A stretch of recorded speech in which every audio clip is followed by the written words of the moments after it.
ಭದ್ರತಾ ಸಿಬ್ಬಂದಿಗಳೇ ಕಾಲು ಒತ್ತುತ್ತಾರೆ. ಪವಿತ್ರಾಗೌಡಗೆ ಜೈಲಿನಲ್ಲಿ ರಾಜಾತಿಥ್ಯ.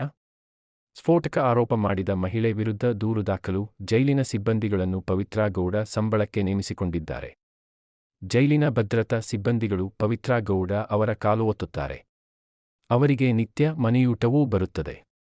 ಸಿಬ್ಬಂದಿಗಳೇ ಮನೆಯೂಟದ ಬಾಕ್ಸ್ ತೆಗೆದುಕೊಂಡು ಬರುತ್ತಾರೆ ಎಂದು ಸಂಧ್ಯಾ ನಾಗರಾಜ್ ಖಾಸಗಿ ಮಾಧ್ಯಮವೊಂದಕ್ಕೆ ಹೇಳಿಕೆ ನೀಡಿದ್ದಾರೆ. ರಾಜಾತಿಥ್ಯದ ಬಗ್ಗೆ ಹೇಳಿಕೆ ವೈರಲ್ ಆದ ಬಳಿಕ ಈ ಬಗ್ಗೆ ಸಂಧ್ಯಾ ನಾಗರಾಜ್ ಅವರ ವಿರುದ್ಧ ದೂರು ದಾಖಲಾಗಿದೆ.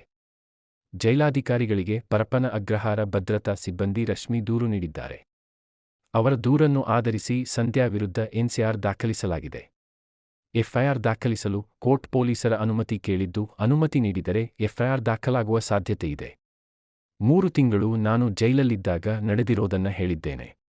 ಅಧಿಕಾರಿಗಳ ಗಮನಕ್ಕಿದ್ದೆ. ಪವಿತ್ರಾಗೌಡಗೆ ರಾಜಾತಿಥ್ಯ ಸಿಗ್ತಾ ಇತ್ತು. ನನಗೆ ಪೊಲೀಸ್ ಠಾಣೆಯಿಂದ ಇದುವರೆಗೂ ಕರೆ ಬಂದಿಲ್ಲ. ಪೊಲೀಸರು ಕರೆ ಮಾಡಿದ್ರೆ ನಾನು ಎಲ್ಲಾ ಮಾಹಿತಿ ಕೊಡ್ತೇನೆ ಎಂದು ಹೇಳಿದ್ದಾರೆ.